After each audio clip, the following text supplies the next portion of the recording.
Awesome, Angus. So you are, I think, 12 hours ahead of me. So what is the future like? Well, it's 9:20 p.m. It's cold and wet in Western Australia at the moment. It's in the middle of winter, so yeah, I think you're heading into winter, mate. Maybe Ah, you got 6 months and you'll be in winter, and be exactly at this point. what an accurate prediction of my future. I received I opened up a fortune cookie the other day. So I was training at a camp. I opened it up, and the fortune that was in the cookie said, "You will have energy in September." So I thought, wow, that's pretty miserable. I got a while until until I have any energy. It was very specific. I've never received one as specific as that. But yeah. So Angus, thank you so much for joining us on the podcast. I'm really excited about this. I was looking through your website, learning more about rapid teams, and I've got some questions lined up. But before we even get there, I will list your bio and stuff all in the description of this episode. So we're not going to go into the bio of you. We're going to that stuff is Googleable. So I want to go into some ungoogleable stuff. I have some cards in front of me. All right, this being very experiential in its nature. I have 3 different categories. I have curious, I have brave, and then I have vulnerable. I will start by pulling a card from the curious deck. That will start us off. And then based on how that feels to you, we can move on to either brave or vulnerable. And that will be your choice. Cool. Okay. So I've shuffled the deck. I have no idea what the card is going to be on top of this. So I'm going to turn over the curious deck and we'll ask the question. And a shout out to Jan Keck, askdeepquestions.com. He's a friend out in Germany for these cards. Okay. So, Angus, what is one funny or embarrassing thing you did as a child? I would say probably the most embarrassing thing I did as a child was I swam through the false starting rope of a swimming race. So someone jumped ahead and they put the rope down, and I kept swimming. I swam a really good 50 meters. So yeah, and then I came back, and then I had to do the race again. And I was so tired on the second lot. So I reckon the walk back from the other end, and there were times in the race I was looking left and right, and I actually thought I was winning by like a good amount.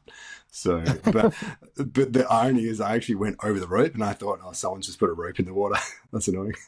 I have that sparked a memory for me, such a visceral memory. So I used to swim. I used to do the breaststroke, 50-meter breaststroke. But the problem is, I had this is a little embarrassing for me. I'll admit it. I'm still really nervous about opening my eyes in the water. So I always wore goggles, right? So I had these goggles on. And so I'm probably like 16. I'm in a competition. I dive in, goes off, and I dive in, and the goggles fly off my face. Like, as soon I obviously they were not tight enough.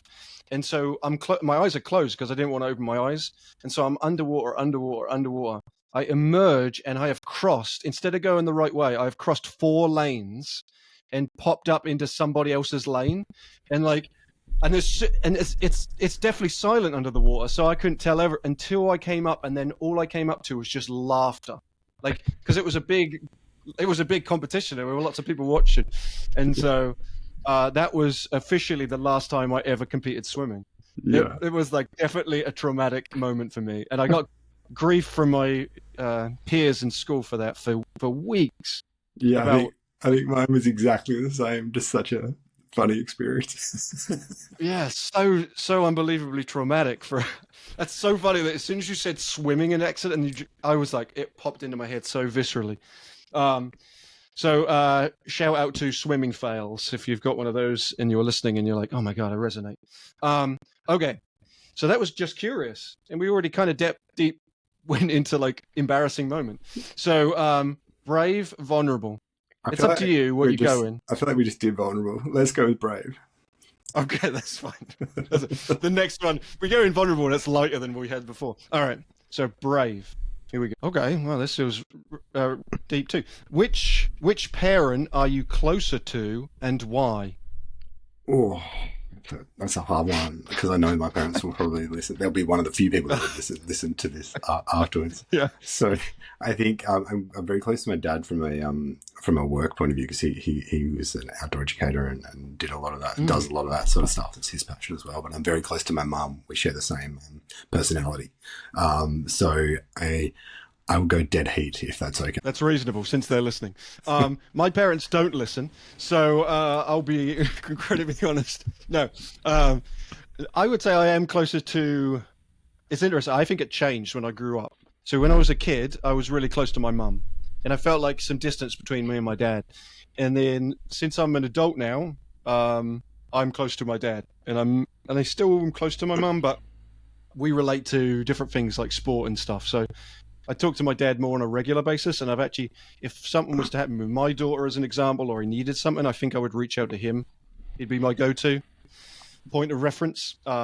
He's a little bit no BS, which I kind of like, so I can ask him stuff, and I know I'm not going to get any loosey stuff around it. So, yeah, I'd go with my dad on that marker there. But my mum I was definitely a mama's boy growing up, for sure. Where I have a 4-year-old son, and he's gone through a big time mum phase at the moment. It's quite confronting for me. Oh, very much. I have a daughter, so it's she's a bit of a daddy's girl, which I kind of really like. But there's definitely stuff that she more leans towards her mum. Like if she's hurt or anything, she kind of disregards me. Like I'm right here, and she just runs, Mom. It's like if I'm right next to her. So I'm like, wow, I am chopped liver when it comes to like actual real stuff. But if she wants to goof around, then that's me. All right, awesome. Well, thank you for engaging in some curious, brave, and vulnerable questioning. Let's get into the you, because you kind of transitioned me really nicely when you mentioned that your dad is also in this industry. So my question often to guests, especially those that I'm less connected with, is the origin of you starting in this industry, because I ask this of a lot of people. I've interviewed now over 100 people. The stories often are very slightly different. A lot of us just fall into it, but it seems like you have maybe a pathway through your father. So how did you start in this field? What was your origin? Yeah, my family had like an outdoor education farm location in Western Australia, 160 acres. And they operated that for about 25, 30 years. And I was sort of, I guess, growing up, we had a ropes course as little kids. That's pretty cool. And we had a flying fox and a lot of those sort of things. And there was always the instructors were always around, guys and girls who were sort of a bit older and pretty cool in my view. And then I think after school, I went over and did NOLS over in Rocky Mountain in Lander in the US, which was fantastic. It's a brilliant program. And then I sort of got back and I was like, oh, it's not really what I want to do. So I went to uni and did other things and went to the corporate world, and sort of in the corporate space got a lot into, I ended up working in leadership and personal development, that sort of thing, for a few different companies. And I sort of saw this like almost like a calling, or what I was seeing is like a trend of coming back towards this outdoor education and experiential learning, probably somewhere, or I'd say like 2014, 15. But previous to that, I had worked a few years in team building with Dad in the business as well. So I sort of have it in my blood, but then I maybe resented it for a little while, but then came back to it when I was a bit maybe older and wiser, or whatever that is. Yeah, it's. I've asked. There was a guy I interviewed who was Trevor Dunlap, who's grew up at a summer camp, and now he owns a summer camp. And I asked that same question of him, like, is there a resentment period? It's odd to sometimes follow in that pathway that your parents are in, especially when you grow up in something like that. What was that transition moment for you, though? What was that turning point where you realized, like, no, this actually does make sense. This is worthwhile, and I want to do this. I think it was when I'd spent a few years over in the UK and in Australia working for different leadership development companies. A lot of the products that they were offering, they'd sort of say, oh, we've got this really cool game, or we've got this exercise that we're going to do. And I'd be like, oh, wicked. And then they'd pull out, a couple of bits of paper and a marshmallow stick. I'm like, come on, where are your props? Like, where's your big bits of wood and like ropes and things like that? So I'd really I'd always look at that and be like, oh, like you could do that so much better. But then I guess, for them, it was just such a small part of a bigger program. And then I just started seeing the other side. I guess the drawback was I was keen to get into be entrepreneurial or be start a business, something along those lines. Started thinking about a lot of people who would sort of say, "Oh, we went team building last week," and "Oh, what did you do?" Like, "Oh, we went to the pub." "Oh, we went lawn bowling." I'm like, "That's not team building. That's just going to the pub," or that's like it's not really like. Then so I sort of felt there was a gap in the market here in Perth, which is where we're based, and I felt like there was this opportunity to blend what I'd learned from real team building and from experiential learning and outdoor education many years ago with what I had been working in leadership development and sort of more in the corporate world. So to try and create something in the middle which gives people an experience, but then like it doesn't push them to the limit as far as jumping off a pamper pole or something like that. Yeah, it's fascinating that I had this discussion with someone recently about this like idea of what is team building, and I think that even for us, there's a redefinition to team development. And I notice on your website, you've also got that tagline or under a subheading of team development, because there is a reality that team development is different than team building. Team building is different than team bonding. And I would describe like maybe going to the pub, or we get it here a lot in the US. Paintball tends to be a thing that is listed as team building. And I've always like smirked at that, because it's not really. You're shooting people with paint. It's there's not much structure to it. And so the follow-up, I think, is important as well. And the way I was trying to define it is the team bonding was in an experience where you just get to hang out with your friends or your colleagues and do something recreational, non-work-based maybe. Team building, maybe that's a shorter term process. There's formatting, there's design, but it's shorter term. And then team development is longer term, right? Like you're with them for a longer period of time. There's intention, there's follow-up, there's connection continuing through a period of time. Maybe it's a couple of months or whatever. What's your perspective on that kind of definition as I suggested it there? Yeah, I think you're pretty bang on. Especially, I mean, like, and we don't use the word team bonding as much here in Australia. So, like, team bonding, what you've defined it, and team building sort of gets put in the same bucket. And then that might be like, I don't know. I've seen everything from axe throwings to darts to you name it. But I guess it's when you're putting a bit of a red thread or a bit of thought to the experience and the outcomes, and then it would be in the team building space, or having a bit of a, I guess, like a layering of games, which maybe get progressively harder, or you're going left brain, then right brain, just to try and give people a bit of an idea and perspective and have a bit of fun. But you are fostering those connections and trying to give I guess, show that you need other people to solve problems that's so complex you need more. And then, the team development is when you're really thinking about, okay, what are we going to do that aligns your team to their vision, mission, and values, and where are they going? So, that's what we would sort of look at it. And sometimes you can use a very similar activity in team building as in team development, but you're putting a very different debrief, a lot more context on it, because everyone can do activities, but it's about that debrief and pulling it out. Yeah, absolutely. Let's go into some of the programming, because I liked as well. You've on your website, one of the taglines says blur the line between fun, leadership, social events, professional development, and I think that comes into, I think, an issue I see in the industry is that our marketing is not always the best when it comes to presenting what we do for a job. I find myself having to really overly explain what we do, so it doesn't get under that parameter of team building and becomes a bit of a joke, and then we try to legitimize the stuff that we're doing. What's your method of trying to legitimize the work? Is there how do you blur that line? Oh, that's a tough question. Legitimizing the work. Yeah. Because I get it. no matter how I answer that, it might sound like not legitimate. Yeah, exactly. Yeah. I think it comes down to preparation and understanding it, like your understanding of the client, your understanding of their setup, and then also understanding that the information that you're getting about the client before you start is only going to come from one or two people, be that the leaders, and that they might be part of, like,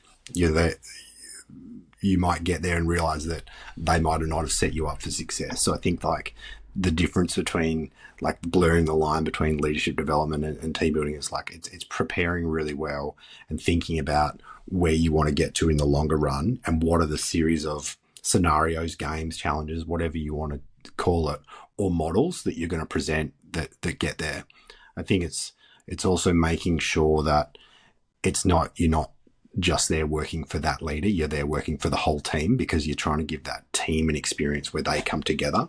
And we're always sort of getting them to say that question, like, why not us? Why couldn't we be such a red hot team? And you sort of got to earn the right, or like, you know, be a really good facilitator or legitimate to get to that point where you can really push them in that way. But yeah, certainly like in this market down here in Australia, and I'm sure it's the same in the US, there's a lot of people saying, oh yeah, we do team building. Yeah, no worries. Like we'll do that. Like sweet. Yeah. And they could do anything. And that does, like, it takes away the legitimacy of some operators as well. So it makes it hard. So I think from a sales point of view, like when you're pitching to a client, it's just being like, hey, look, this is what we do and this is what we don't do, because it's more important about saying what you don't do versus what you do. I totally resonate with that. We've actually been recently fielding some queries from some clients who were asking us for certain things, and we've had to have some really tough conversations to say, we have to say no. We can't keep saying yes to stuff that doesn't meet our mission, because otherwise then it does blur, that it becomes too messy. And we have to be able to be very clear and say, no, this is what we do. And for us, as an educational org at High Five, ropes courses are a tool for leadership team development. It's not a play opportunity. And sometimes people see that and say like, oh, can I just bring my team and we can just goof around on the course? Like, no, well, that's definitely not what we're here to do. We're not here just to facilitate a fun experience. We're here to because then we'll have a group who'll be like, yeah, can we do the stuff, but none of the talky stuff. It's like, okay, well, the talky stuff is our bread and butter, and it's pretty much what we do. So we're not going to eliminate that for just so we can take your dollars. So I think that helps as well with the finding of clients in the future. You create a clear mission. Let's talk about like the inclusivity of the industry a little bit, because I think that sometimes creates a barrier, and it makes it so that it feels odd for people to come in and they don't feel like it's possible if the way that we present ourselves is that it's I think it's an issue with the word adventure sometimes, that it feels like it's physically risky. People think that we're immediately, you mentioned pamper jump, like we're just going to be jumping off a pamper pole and we're going to be climbing 40 feet in the air, and they might see that and from a marketing perspective, and that doesn't feel inclusive. So how do you create like outdoor experiences that are inclusive and less physical? And how do you try to blend those two together? Because I think there's benefit to the high stuff, but I agree that it's not inclusive physically. Yeah, definitely. I think like this has been a bit of a journey for us, because I personally, I love the outdoor stuff, and I love all the outdoor sports and that sort of stuff. But I think it's understanding that not everyone does, and that if you're looking at the modern workplace, we predominantly work with corporates. It is about working out, okay, well, like you can't just tone it down, because if you tone it down from a high ropes course to a low ropes course, some people are like, well, this isn't engaging. It's not fun. It's not a challenge. So you're like, okay, well, how do we make it mentally challenging? How do we make it stimulating in the fact that you've got to really think and use different parts of your brain? So that was sort of the next step. And so then we created all these sort of hybrid outdoor games, I guess, where you're sort of doing different things. And then we realized that we probably hadn't made it inclusive enough, because a lot of our games were probably better for extroverts than they were for introverts. So then it was like, okay, now we need to work out a way to go another layer and really think about the layering of the experience, and making sure that you've got enough left brain and right brain activities in there, and that you're giving space for introverts to come forward, and you're celebrating the extroverts for what they bring as well, and their strengths. So we sort of really look at the strengths and how you can like celebrate the strengths of the whole team. So, and when I say that, like as far as an adventure experience, because all of a sudden now you could be in a boardroom because you've come down like 3 or 4 layers, but it's how do you then take that sort of really diverse of mentally diverse game and then put it back in an outdoor setting, be that like a botanical garden or more of an urban scape or even a bush setting or a wood setting, and then you're bringing the problem solving, the introverts, extroverts, the different styles back into the game in a low impact activity, which might involve a bit of walking and navigation, that sort of stuff. But it's not, we're not, we're not, I guess, when you talk about the high ropes course, it's the ultimate trust activity, right? So it's how do you work out other ways to do a trust activity, and then I think we do use the DISC model much Yeah, with teams. absolutely. One of our trainers is a DISC certified trainer. So yeah. Sure, we use that a lot, and we've been using it for game creation a bit. And there's a series of axes, and the top axis is action, and the bottom axis is stability. So it's like, okay, how do you make something which rewards action, but also rewards stability? So because you're going to have people on different sides of those, and then you've got challenge on one side, but it's more like challenge around like challenging the process and the thinking, and then you've got help me out. I think it's collaboration on the other side. So how do you bring in other people? So everyone's somewhere along those axes. So you're trying to create a game, and say it's a 2-hour experience.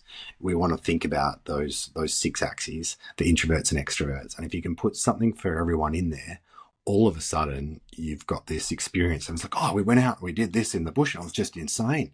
Yeah, you would have loved it. And it's because there was actually something designed for them in there based on the statistical probability of their personality style. I love that. And it's something that I've been trying to coach our facilitators when I'm training around program design is how do we plan out our day to accommodate all those different parameters. Introversion and extroversion is something I've been really focused on in the last year or so. I read a book, Susan Cain, Quiet. I don't know if you've read this book. It's a phenomenal book. I do recommend it. Okay. And it focuses on introversion, but it redefines it based on energy. And I really like the redefinition on energy and how it applies to our programming is essentially considering a battery. If you're an extroverted person, your battery is charged by social interaction and higher energy processes. But for those introverted people, the battery drains. And conversely, your battery is reset and charged as an introvert by solo time and reflection moments. And so how can we recharge the battery dependent on the program? In adventure program, we call it the adventure wave, this flow of energy as you're trying to consider peaks and troughs of energy. And I think it's so important to consider that when you're planning programming that you don't keep going high energy, extrovert, extrovert, extrovert, extrovert, and then suddenly, just because you feel the need, throw in a solo reflection. All right, I'm just going to do this now just so that I've checked the box, right? Because then you've disregarded the whole flow of the day. And I think that's really essential what you're talking about. That statistical probability is really exciting to me.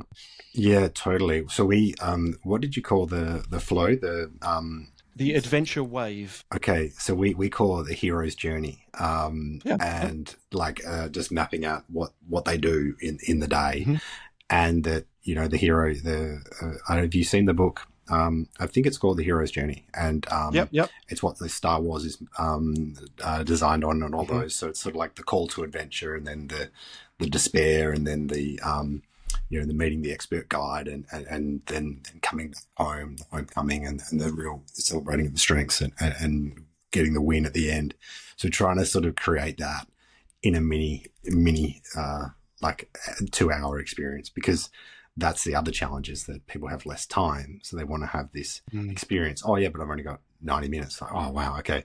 So it's pretty hard to do all the things in that time. But I think that's definitely the intention. Whether or not we nail it every time is probably a no, but it's trying to get towards that.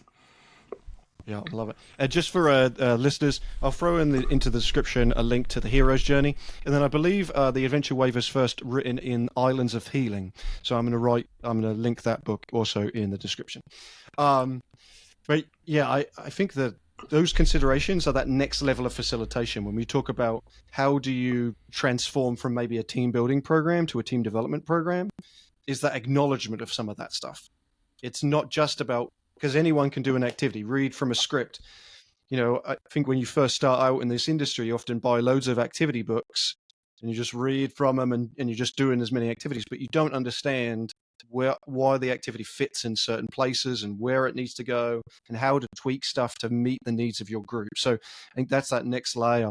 I'll also link in the description. This is my own internal plug, but for our book Tinker, which talks about tinkering activities to fit the needs of any group.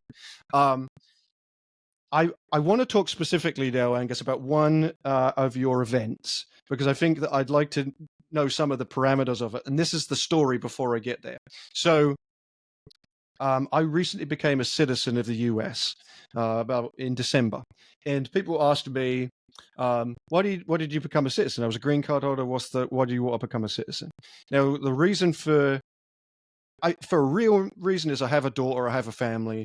There's always tumultuous periods in the politics of this nation, and I don't want to get into a risk where my green card becomes problematic for me. And so I needed to lock myself in so I'm secure. But the real reason, the non-family related reason, is that I've applied for the Amazing Race probably 10 times in this country to be on the TV show The Amazing Race, and I got rejected all those times. I sent videos in. It was me and my supervisor. I was really excited about doing it, and I couldn't understand why I was getting rejected. And I found out that the reason I got rejected in the US is you have to be a citizen to apply. So one of my big internal things was, if the show is still on and I become a citizen, I'm applying. So I have applied for the new season of The Amazing Race.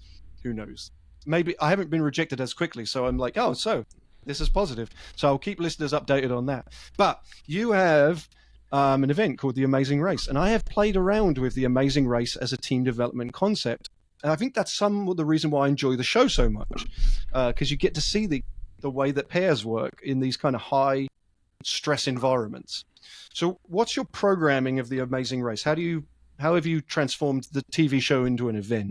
Yeah, well, we have a couple of different versions, and I won't give away too much secret sauce, but it's exactly what I've just been talking about, and it's sort of thinking about, well, so the traditional Amazing Race goes from point A to point B to point C to point D, point E, and some of our competitors were doing that, and you're like, go to point B and get 10 cups from McDonald's.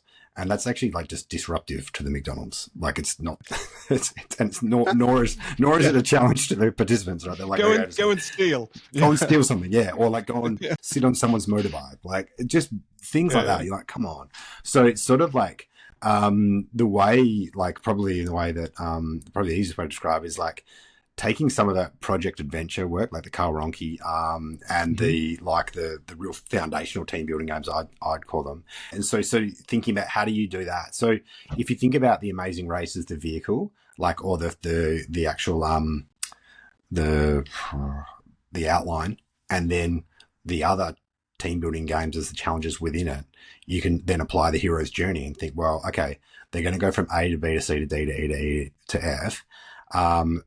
At what point do we want them to have a full-on challenge? At what point do we want them to be doing something which is going to require strategy? At what point do we want them doing something which is going to require collaboration? So you sort of go back to that connection before content. So like really fast, high collaborative games at the start, much like you would design an initiative team exercise, fast collaborative games at the start. So the checkpoints or the locations are really close together at the start, and then you bring it out a bit and the challenge becomes a little bit harder, and you've got to depend on each other a bit more as a team. It's worth noting we do our teams more like 6 to 8 or 9 in people, so bigger that they could solve some of those project adventure style games. We've got a few of those which we've adapted for that event, but yeah, they're essentially project adventure games in between those different areas. Do you involve in it? Are they 6 to 8 teams? Are they? If let's say you had a group of 24 show up, do you split them into 6 and 8? Is there competition involved between those teams? Sometimes there's. The reason I mention that is sometimes there's a little bit of like hesitation to add competition to team development, and yet for me personally, I think competition is a positive thing if it's structured well. But what's your thought there? Yeah, so definitely break them into the small teams, and yeah, we like the competition. There is though other ways you can structure where each of them actually have the information which they need to share and collaborate at times between the teams, but largely largely teams get a little bit annoyed if you're competing against each other, and then at the end you go, oh, you should have collaborated. They're like, well, hang on, you set that up as a competition. So I feel like you've got to be really really clear with your intentions as a facilitator and the game designer. Like, hey, this is a competition. Make no mistake. But then this goes back to that physical inclusion. So an amazing race, it's not a running race. So how do you make it in a way that you're actually not allowed to break stride? You've got to walk. So that's the other big rule. And we obviously want to avoid, like, I don't know, razor scooters or e-scooters or like, and Ubers and all that sort of stuff as well. So if you're doing it in an urban environment, there's all sorts of things happening, but you can make it in a way where it's definitely more about thinking than it is about walking and running and all those sorts of things. But yeah, that's been definitely a successful one of ours that we've worked on a lot. And yeah, it's probably these days it's a long way from the TV show, The Amazing Race, but people like it and people Google it. Like I think it's our most Googled product which we have. So yeah, I guess it makes sense that people are into it. I actually have the same feeling as you, but I used to always want to be on Survivor because I thought that growing up at a place like I did with all the games and the strategy challenges that I'd be really good. But the more I learned about Survivor, it's more about forming alliances, and I don't know if I'd be that good at that. The thing I struggle with is, as an industry, experiential education, adventure education, outdoor education, we're still very pseudo. We're very much on the fringe. What's your thought of how do we push past that and become more legitimate? So people aren't seeking us out because they have extra funding. They're not seeking us out because they're checking a box, but they're seeking us out because they know it's valuable. How do we get there? Oh, that's a hard question. I think it's the long term initiatives, and usually when you work with a business or a leader on a long-term initiatives, like you are part of my long-term plan, like when they're talking to you as a supplier, we're doing A, B, and C to really strengthen engagement in the business, and we believe that that's going to boost productivity. And so you're really doing a bit of planning. It's like, well, if we do this program first, we'll be able to sort of like achieve these outcomes. Then we would go to this, and then at that point, and only then, have we earned the trust as a supplier with the group to push into this next level of team development where we can ask those hard questions and the team can really, really improve. I think one of the challenges that we have as an industry is that people ring up and say, look, I've got 30 people in 2 weeks and I'm at this hotel. What can you do? And you're like, well, like there's options, but for us to get a red hot result, it's all in the planning and understanding what their outcomes are, who the people they have within their business, and then how the people side is linked to their productivity. What are they measuring? What are they chasing?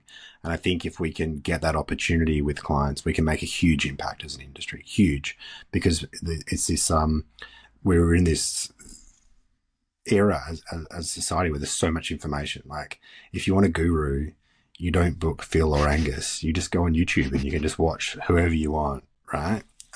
But if you want an experience, like a quality experience, which is tailored to your team or your group, that's different again. So you're getting sort of that artisanal wisdom from Phil or Angus who are going to actually tailor that for you.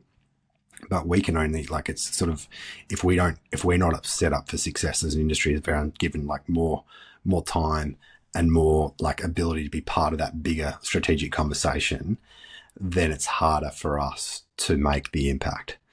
And then, I think that other times, if there's like maybe people in the market who are just moonlighting as team building people, they'll happily do the thing in 2 weeks at the hotel. Like, yeah, no worries. And they probably don't care if they don't see them again. And that's a real worry. Whereas for us, like, we're here to play long-term games with long-term clients and make an impact. So if a client says, I want to meet you and I want to talk about how you can help my team perform better, I'm like, yeah, like that's the kind of people we want to work with. So something I've been doing, and I've been asking this of facilitators, because I'm of the mindset I am always open to challenging norms, challenging the way that potentially I was taught. There is a reality that I have a silver bullets book behind me, but half of those activities I would never do anymore. Right? We know that the industry has changed and we need to adapt and change to it. what is something that you were taught early on, or you experienced maybe as a participant early on, that you adamantly disagree with when it comes to team development? And I remember, your think, dad might be listening, so if you say yeah, something your dad did, yeah, I think it's that pushing. Like, I think that there was, and it wasn't so much in the era that I was involved in, where they would push people. Like, you've got to face your fears. You know, if you're scared of heights, get up the ropes course. I just don't think that has a place in the modern workplace or in the modern way which team. Like, that's not fun. That's actually a traumatic experience for that individual. So for that person, they'll never forget it, but for the wrong reasons. So yeah, I don't think that has a place anymore. And we don't do anything like that. Like, we don't do that full on adventure stuff anyway. But yeah, I think that pushing the limits was seen as like bravado, but I don't think that that's the world we're in anymore. and I would also line it in with inclusivity. That bravado, that ego that the industry had, stopped people from being able to step into it, and both as participants and facilitators. And my challenge to that same point was, it wasn't okay even when it was done. You know, like sometimes there's like people who challenge, like, well, things have changed now, the industry has changed, and I'm like, no, I'm pretty sure kicking a kid off a cliff and forcing them to rappel off a cliff wasn't okay even then. It's just that, you know, I'm pretty sure that kid didn't want to continue in this industry. So I think, yeah, we're definitely much more aware of what we can and cannot do. And I agree. I was actually just at a training where someone was on a zip platform and said, can we push people off the zip? And I was like, well, no. And they were like, well, when I was a kid, I got pushed off a zip. And I was like, okay, that wasn't okay then. You know, like, we're at a different time where we can challenge that stuff and say that some of that stuff wasn't okay.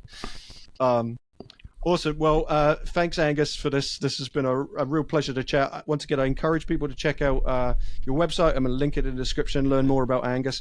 My assumption is that Angus is also open for questions and stuff and comments, and if people want to, so I'll put his contact details below.